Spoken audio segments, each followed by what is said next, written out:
My name is Clara Vance. I'm 29 years old and I'm an architect. Not the kind that builds glass skyscrapers that scrape the clouds, but the kind that saves old buildings from the wrecking ball. I find the beauty in worn floorboards and the stories hidden in the bones of a house. It's a passion that started in one place, the two-story colonial on Maple Street where I grew up. Right now, a picture of it is sitting on my desk. It's a faded photograph from the 1990s. In it, a 7-year-old me is sitting on the porch steps, missing 2 front teeth with my arms slung around my older brother, Ethan. He's 5 years older, all lanky limbs and a cocky grin.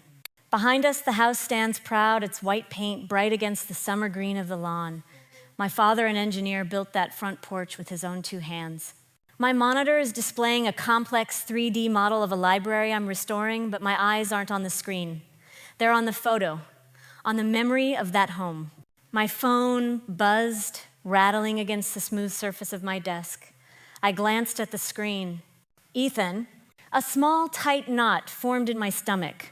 We hadn't talked much since our parents passed 2 years ago. A few texts on holidays, a strained phone call on his birthday. I let it buzz a second time before swiping to answer, putting it on speaker. Ethan, is everything okay? Clara. Hey, his voice was too bright, too cheerful. It was his salesman voice. Yeah, everything's great. Fantastic, actually. Listen, I'm calling with some incredible news. I waited. I leaned back in my chair, my eyes still fixed on that smiling boy in the photograph. I sold Mom and Dad's house, he said, the words tumbling out in a rush. Contract is signed, cash offer, 30-day close, clean and simple. The words didn't register at first. They were just sounds, meaningless syllables hanging in the air between his phone and mine. I must have been silent for too long because he chuckled a dry, nervous sound. Clara, you there. You, what? My voice was a whisper. My hand, which had been resting on my mouse, froze. The silence in my office, usually a comfortable hum of creativity, was suddenly suffocating. I sold the house, he repeated slower this time, as if talking to a child. The market is hot right now. We would have been stupid not to move on it. We, I finally managed to say, we didn't do anything, Ethan. You did. Well, of course I handled it. I'm the one with the real estate license. I'm the one who understands how these things work. My throat felt tight. You didn't even call me. You didn't even mention it. He sighed a long, exaggerated sound of impatience.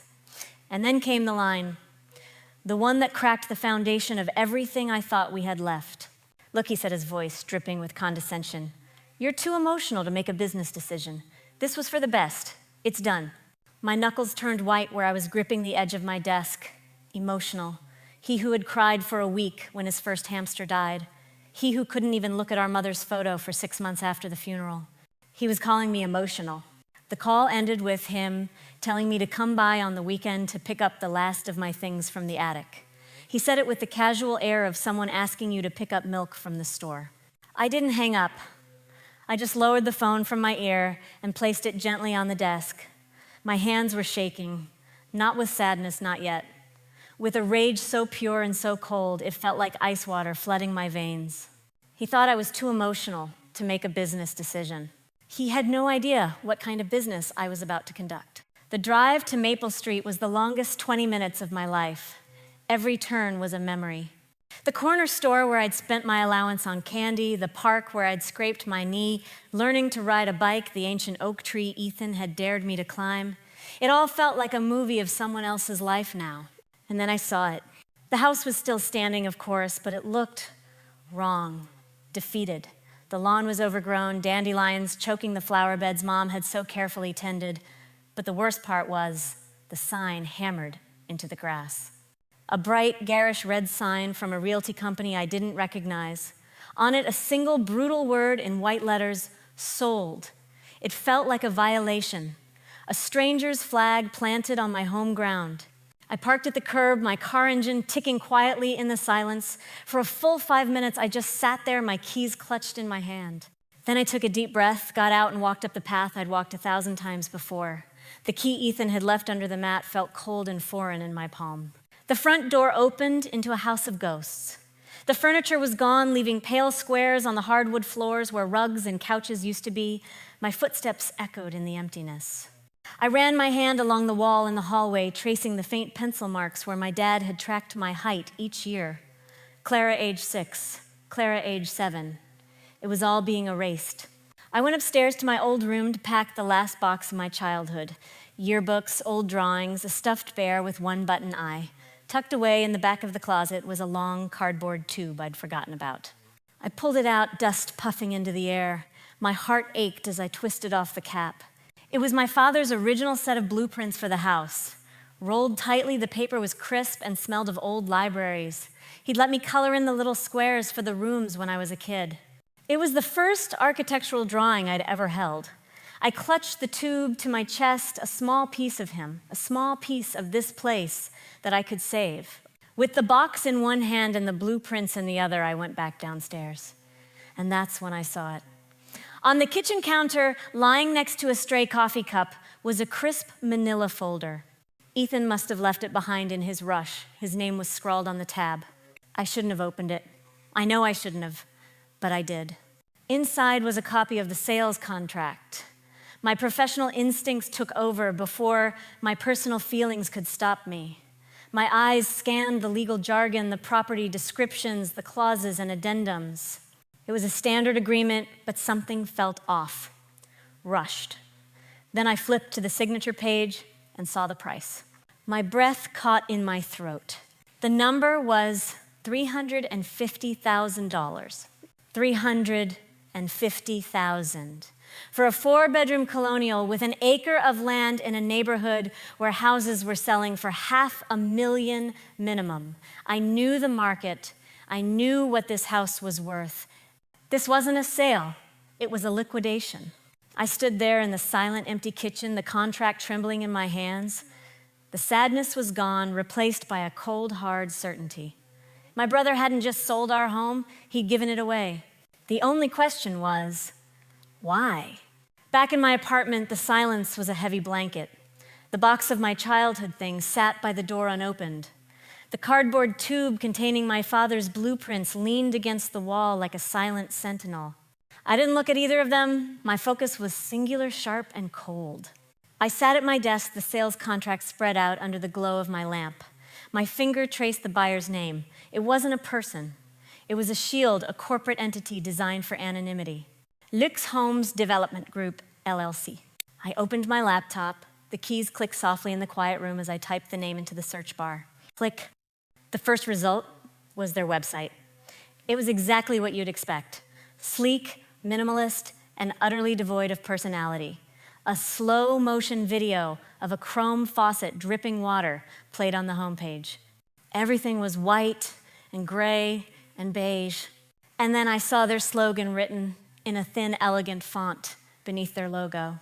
Reimagining heritage for modern living. I felt a bitter laugh escape my lips. The doublespeak was so perfect, so corporate. Heritage wasn't something you reimagined. It was something you preserved. You didn't reimagine a memory. You honored it. These people weren't builders, they were erasers. I clicked on the About Us's tab. A photo of a smiling, perfect-looking couple appeared, Mark and Sarah Sterling. They looked like they belonged in a catalog for expensive linen clothing, their teeth impossibly white, their skin tanned and glowing. They talked about their passion for clean lines and transforming outdated spaces. There was no mention of history, of character, of soul. My hand was steady as I moved the cursor to the most important tab on the page, the one that would tell me everything I needed to know. Portfolio. Click. The page loaded into a grid of images. Each project was a pair of photographs set side by side under the headings before and after. My stomach clenched. The first before was a beautiful Victorian house with intricate wooden lacework dripping from the eaves of a wide, welcoming porch. I could appreciate the craftsmanship, the century of stories it held. The after was a white cube with a giant glass window. It looked like an Apple store. I scrolled down. Before. A charming craftsman bungalow, its sturdy stone chimney and dark wood trim, speaking of warmth and family. After another white cube, this one with a flat roof and a metal door. Again, before, a graceful Tudor revival with diamond-paned windows and elaborate brickwork. A home that looked like it was pulled from a storybook. After, a white cube, sterile, soulless, identical to the others. It was a graveyard, a digital tombstone for dozens of beautiful, unique homes that had been gutted, stripped of their identity, and replaced by the same generic box. I felt physically sick. The low price suddenly made perfect, horrifying sense. They weren't paying for a historic 4-bedroom colonial. They weren't paying for the hardwood floors my father installed, or the garden my mother nurtured, or the porch where my brother and I grew up. They were paying for the land it sat on. To them, my home, my entire childhood was just a teardown, an obstacle to be demolished to make way for another one of their soulless cubes. Ethan hadn't just sold our past to the highest bidder. He'd sold it to the wrecking ball for quick cash. A new kind of anger took root inside me. It wasn't just about Ethan's betrayal anymore. This was bigger. This was about my parents' legacy. This was about the house itself. They wanted to turn my home into a ghost. I was going to make sure their company was the one that disappeared. For a full hour, I just sat there, surrounded by the ghosts of other people's houses on my laptop screen. The rage was a wild animal pacing in my chest, snarling and clawing at my ribs, but it had nowhere to go. What could I do, Sue, my own brother? I had no legal grounds. The house was as much his as it was mine, and he had simply outmaneuvered me. Plead with the new owners, pleading with a pack of wolves to spare a lamb would be more effective. I felt helpless, trapped in a maze of legal contracts and corporate shields, and every wall I ran into was built by my own brother. My first instinct was to fight fire with fire. I dove into the city's real estate and zoning laws, my screen filling with dense black and white text that made my eyes ache. I searched for loopholes, for technicalities, for anything I could use to challenge the sale. I read about easements and property line disputes and title insurance. It was Ethan's world, a world of numbers and clauses, and I was an outsider. After 3 hours of fruitless searching, I felt nothing but exhaustion and the bitter taste of defeat. I was an architect trying to read a foreign language, and I was failing. Frustrated, I pushed away from my desk and stood up, pacing the length of my small apartment. My eyes landed on the cardboard tube leaning against the wall. My father's blueprints. A wave of guilt washed over me. I was trying to fight like Ethan, but I wasn't Ethan. I was my father's daughter. It was time I started acting like it. I took the tube and went to the living room, clearing the coffee table. With a soft shush, I unrolled the crisp pages across the floor, their edges curling slightly. The smell of old paper filled the air. This was a language I understood. The clean lines, the precise measurements, the elegant hand-drawn notations in my father's familiar script. This was home translated into the language of its creation. My eyes, trained by years of study, scanned the pages, not with nostalgia, but with professional analysis. I saw the cross-section of the walls, the layout of the electrical wiring, the plumbing plan, and then I stopped my focus, narrowing on the foundation plan. It was the structural heart of the house, the part my father had been most proud of. And there it was, a detail I hadn't thought about in years. It was a small notation circled in red pencil by my father's own hand next to the main support beam that ran the length of the house. It read, hairline fracture from settling 1,978, reinforced with steel brace. Monitor every 10 years. It wasn't a structural danger. The reinforcement was more than adequate. Any home inspector would have missed it or dismissed it. But it was a documented, inherent imperfection, a scar, a piece of the house's history written in its very bones. Staring at that little red circle, a memory surfaced. A lecture hall, the scent of chalk dust, and the passionate voice of my favorite professor, a fierce old man named Dr. Albright, who championed historical preservation. Never trust a building without a scar, he had boomed his voice, echoing in the large room. A scar is proof that it has survived.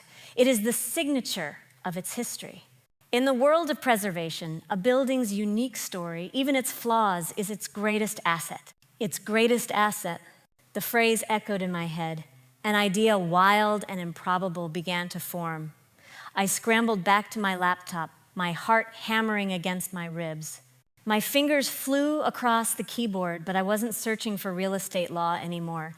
I was typing in a new set of keywords. City of Northwood. Historical Preservation Ordinance. Click. The screen filled with more bureaucratic text, but this time it felt different. This was my world. I scrolled past articles and subsections, my eyes scanning for specific phrases: architectural merit, historical significance, period construction. The text was dry, but the possibilities it held made my pulse race. And then buried deep in subsection C under the heading Landmark Designation Process, I found it. The sentence that would change everything. It stated that any structure over 50 years of age which possessed unique architectural character or was associated with a person of note who contributed to the city's development could be nominated for historical landmark status. My father, as the chief engineer of the landmark Northwood Bridge, was undoubtedly a person of note. The house, a classic example of post-war colonial revival, qualified on its own. But it was the next part that made me stop breathing. Upon the official receipt of a valid nomination form, I read aloud my voice, a hoarse whisper. A temporary and immediate moratorium of 180 days shall be placed on any and all demolition or significant alteration permits for the property pending a full review by the City Preservation Board. I leaned back, a slow, cold smile spreading across my face. The rage in my chest hadn't vanished. It had been focused, honed into a single perfect point. It had a purpose now. Ethan had used a sales contract as his weapon. The development company used a bulldozer. They thought they were the only ones with power. They were wrong. I had my father's blueprints. I had the city code. And I had a story to tell. They thought the house's flaw was a liability. I was going to prove it was its salvation and their undoing. My plan couldn't be emotional. It had to be perfect. It had to be architectural. For 2 days, I didn't just study the city's preservation code. I studied my enemy, Mark and Sarah Sterling, Lux Homes Development Group. I read every article ever published about them, every business journal interview, every glossy magazine feature. They weren't just developers, they were predators who cloaked themselves in the language of minimalism and style. Their strategy was always the same: find a vulnerable property in a desirable neighborhood, buy it under market value for cash, and tear it down before the neighbors even had time to organize a petition. They were fast, they were ruthless, and their greatest weakness was their own arrogance. They believed they were visionaries, and they were always looking for an angle, a way to maximize their return on investment. That was the key, their greed. I wasn't going to appeal to their sentimentality because they had none. I was going to appeal to their bottom line. On the third day, I drafted the email. I must have written it 20 times, tweaking every word until it was perfect. It was a masterpiece of calculated innocence. Dear Mr. and Mrs. Sterling, it began. My name is Clara Vance. I am a preservation architect and the daughter of the late Robert Vance, the engineer who originally designed and built the home at 123 Maple Street. I was so pleased to hear that the house has passed into the hands of developers with a reputation for quality and vision. As I grew up within those walls, I am intimately familiar with the home's unique construction and historical character. In honor of my father's legacy, I would like to offer you a one-time complimentary consultation to walk you through some of its most significant architectural features, which may not be immediately apparent but could significantly impact its future value. Please let me know if you would be interested. I hit send my heart a steady rhythmic drum in my chest. I didn't have to wait long. Less than an hour later, a reply landed in my inbox. It was from Sarah Sterling. Miss Vance, how very thoughtful. We would be delighted. Would this Friday at 10 in the morning work for you? Of course it would. They smelled a bargain, an inside track. They thought I was a naive, sentimental girl offering them free information. And that was exactly what I was counting on. Friday morning was bright and cold. I arrived at the house at 9:50, my father's blueprints tucked neatly in the cardboard tube under my arm. They pulled up in a black, silent electric SUV exactly at 10. They were just like their photos, polished, confident, and radiating an aura of expensive wellness. Clara, so good to meet you, Sarah said, shaking my hand with a grip that was surprisingly firm. Her smile didn't quite reach her eyes. Mark just nodded, his gaze already sweeping over the house, calculating. Thank you for coming, I said, my voice even and professional. Shall we? For the first 20 minutes, I played my part perfectly. I was the devoted daughter, the passionate architect. I showed them the custom millwork in the dining room, the clever way my father had designed the cross breezes for natural cooling, the hand-laid herringbone pattern of the oak floors. I spoke their language using words like resale value, original features, and craftsmanship. I could see them relax. I was harmless. Then I led them to the basement. The air was cool and smelled of damp earth and old memories. I ran my hand along the thick wooden beam that was the spine of our home. He was so proud of the structure, I said softly. He always said, a house is only as strong as its foundation. I walked further down the beam, my fingers tracing the wood. Then I stopped. I let my breath catch just a little. Oh, I said, my voice, a pitch of carefully rehearsed surprise. That's interesting. They were by my side in an instant. What is it? Mark asked, his voice sharp. I pointed to the spot noted on the blueprints. The steel brace was visible if you knew where to look. It's a significant structural reinforcement, I explained, my tone serious and technical. My father's notes mentioned a hairline fracture from the initial settling of the house decades ago. It's perfectly stable, of course, but it's a complex repair. You would absolutely need a team of structural engineers to do a full spectrum analysis before you even think about touching any of the load-bearing walls upstairs. I saw a flicker of annoyance in Mark's eyes. This was what he hated: complications, unforeseen costs. I let the silence hang for a moment before turning to lead them back upstairs. As we stepped back into the light of the empty living room, I sighed a sad, wistful sound. It's such a delicate balance, isn't it, with a house like this? It has so much character, so much history woven into its very structure. I paused, looking out the window as if a thought had just struck me. In fact, given its age and my father's work on the Northwood Bridge, this house is a prime candidate for historical landmark designation. The words dropped into the quiet room like stones into a still pond. I watched their faces. I saw Sarah's smile tighten. I saw Mark's eyes narrow the gears in his business-first brain spinning furiously. He knew exactly what those words meant. Restrictions, committees, permit hearings. And the one thing their business model couldn't survive: delays. Demolition would be impossible. He tried to sound casual. Historical designation, he said the words tasting like ash in his mouth. What does that actually involve? I gave them my sweetest, most helpful smile. Oh, it's a fascinating civic process, I said, my voice bright. It protects a property's unique heritage forever. It's a real honor. The City Preservation Board has all the information on their website. I reached into my bag and handed them my business card, just in case you have any other architectural questions. The look that passed between them was everything. The initial flicker of greed had been replaced by a flash of pure, unadulterated panic. The bait was taken, the seed was planted, and I knew with absolute certainty that it was about to grow into a forest of thorns they would never escape. The 2 weeks that followed were the quietest, most nerve-wracking of my life. I went to work, I sketched designs for the library restoration, I paid my bills. On the surface, everything was normal. But underneath, there was a constant thrumming hum of anticipation. I had planted the seeds of chaos, and now all I could do was wait for them to sprout. Every buzz of my phone made my heart leap. Every official-looking envelope in my mailbox made my breath catch. I was beginning to think I had been too subtle, that the Sterlings had simply decided to absorb the cost and move on. Then on a Tuesday afternoon, my phone rang. It was Ethan. I let it ring 3 times before answering, taking a slow, calming breath. Hello, Ethan. Don't you hello, Ethan, me, he snarled, his voice a frantic buzz of fury. There was no trace of the smug, condescending brother from 2 weeks ago. This was the sound of a cornered animal. What did you do, Clara? What the hell did you say to them? I kept my voice perfectly level, a calm lake against his hurricane. I have no idea what you're talking about. The hell you don't, he shouted so loudly, I had to pull the phone away from my ear. The buyers, the Sterlings, they're holding up the closing. They've hired a whole new team of engineers to come out to the house.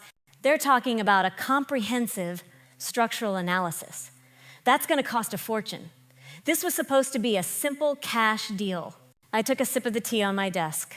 Well, that does sound complicated, I said, my voice dripping with false sympathy. As an architect, I can tell you that structural integrity is very important. It's good that they're being thorough. Thorough. They were ready to sign until they talked to you. You poisoned the deal, didn't you? You and your sentimental nonsense about the house. Ethan, I said, and my voice was now as cold and hard as steel. They asked for my professional opinion on a property I know better than anyone, so I gave it to them. What they choose to do with that information is their business, and theirs alone. I could hear him sputtering on the other end of the line, trying to form a response, but I didn't give him the satisfaction. I hung up. The satisfaction was immediate, a warm wave that washed over the anxiety of the past 2 weeks. The first tremor had hit him. 3 days later, the second one arrived. It came in the form of an email with a subject line that made my lips curl into a smile: request for professional affidavit, 123 Maple Street. It was from a lawyer at a top-tier firm representing Lux Homes Development Group. They were formally requesting a sworn written statement detailing my professional assessment of the property, including any known structural anomalies and its potential for historical designation. They weren't just taking my word for it anymore. They were turning my helpful advice into a legal weapon. My trap was no longer just a suggestion, it was becoming evidence. I spent the rest of the day composing the affidavit, my language precise, professional, and devastatingly factual. I detailed the history of the house, my father's role in the community, and the architectural significance of the design. I described the notation on the original blueprints regarding the support beam with cold clinical accuracy. I cited the specific city ordinance regarding historical preservation. I signed it, had it notarized, and sent it back before the end of the day. Now, I was no longer just the emotional sister. I was a professional witness in a multi-million-dollar legal dispute, a dispute I had single-handedly created. The final blow landed the following Monday. It wasn't a phone call or an email. It was a thick, cream-colored envelope in my mailbox bearing the official seal of the city of Northwood.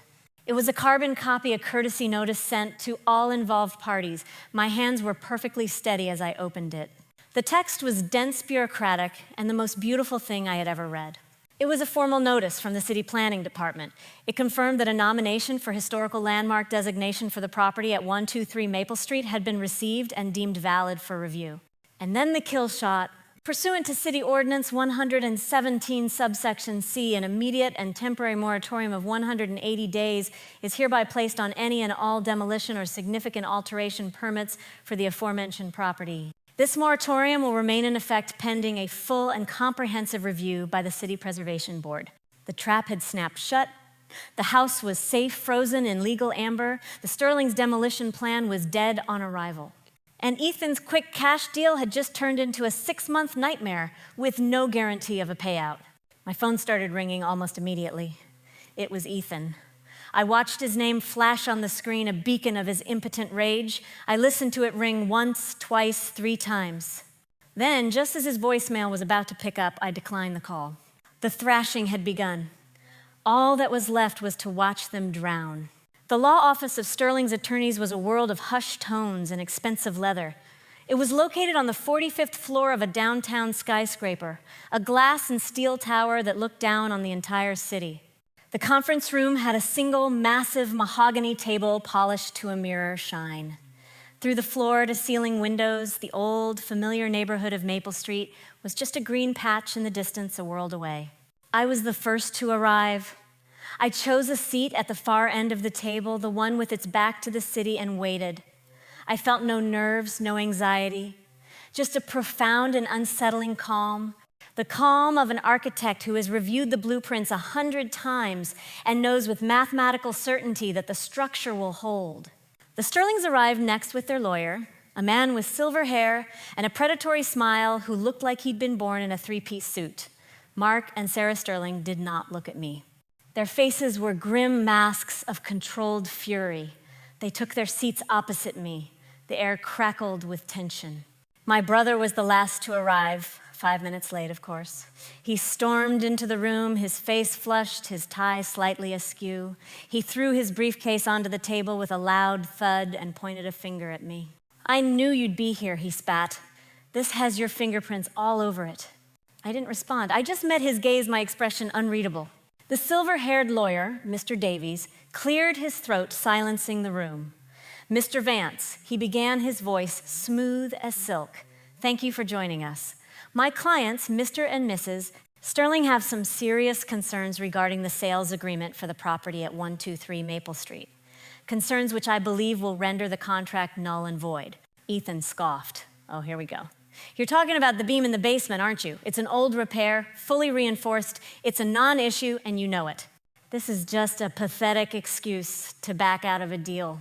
Mr. Davies smiled, but it was a shark smile. It didn't touch his eyes. He slid a thick bound report across the polished table. It stopped directly in front of Ethan. This is the report from the structural engineering firm my clients hired, he said. It confirms that the primary support beam has a documented pre-existing fracture. A fracture which, according to their analysis, you were legally obligated to disclose as a material defect.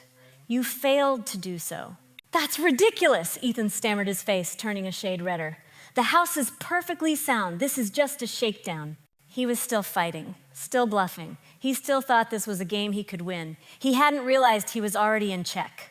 Mr. Davies held up a hand. Please, Mr. Vance. That is only the first issue. He then slid a second, even thicker folder across the table. The second issue is far more serious. Ethan stared at the folder as if it were a venomous snake. As Mr. Davies continued, his voice dropping slightly, becoming more grave, is a copy of a nomination filed with the city of Northwood to have the property designated as a historical landmark. As you know, such a designation would make my client's entire development plan for the property illegal. It would be a catastrophic financial loss. This, Mr. Vance, constitutes fraudulent misrepresentation by omission. You were aware of the property's historical significance and you failed to disclose it. Ethan's jaw worked, but no sound came out. He looked from the folder to the lawyer to the stone-faced Sterlings, and finally his wild, panicked eyes landed on me. And in that moment, Mr. Davies delivered the final killing blow, the checkmate. And for that, the lawyer said, turning his head slightly to acknowledge me, for the first time, we must extend our sincerest gratitude to Miss Clara Vance. Her invaluable professional consultation as a preservation architect and her subsequent sworn affidavit is the sole reason my clients are not now the victims of a multi-million-dollar fraud. The silence that followed was absolute. It was the sound of a world breaking. I watched the color drain from Ethan's face. I watched the arrogant bluster crumble, replaced by a dawning, sickening horror. I could see the connections being made behind his eyes, my quiet fury on the phone, the sudden interest from the engineers, the impossible letter from the city. It all led back to me, sitting perfectly still at the end of the table. The emotional sister, the harmless, sentimental girl. Clara, he whispered, his voice cracking. It was both a question and an accusation. I finally spoke. My voice was quiet, but it cut through the silence like a scalpel. You said I was too emotional for business, Ethan, I said, looking directly into his shattered eyes. You were right. I leaned forward slightly. This was never business. This was architecture. I stood up my chair, making no sound on the thick carpet. I picked up my bag, and without another look at my brother, at the Sterlings, or at the ruins of the deal on the table, I walked out of the room. The heavy door clicked shut behind me, the sound echoing down the long, quiet hallway. A definitive, final sound. The sound of a foundation once cracked, now utterly demolished. 6 months later, the world smelled of sawdust and fresh earth. I was standing on a small plot of land I'd bought an hour north of the city. It was perched on a gentle slope overlooking a quiet, glassy lake. The autumn air was crisp and the afternoon sun filtered through the tall pine trees, dappling the ground in gold. My old life, the one of concrete towers and bitter memories, felt 1,000 miles away. In the center of the clearing was a simple drafting table set up on a portable easel. Pinned to it was a large sheet of paper covered in the clean, precise lines of a new design. My design, it wasn't a grand library or a historic restoration. It was a house. Small, elegant, with large windows to let in the light and a deep porch for watching the sunset over the lake. My phone buzzed in my pocket, and for the first time in a long time, the sound didn't make my stomach clench. I smiled when I saw the caller's name, Anna, my oldest friend from college. Don't tell me you're still at that patch of dirt, she said, her voice warm and teasing. You've been out there every weekend for a month. I laughed a sound that felt easy and light. It's not a patch of dirt, it's a canvas, and I'm working. What's up?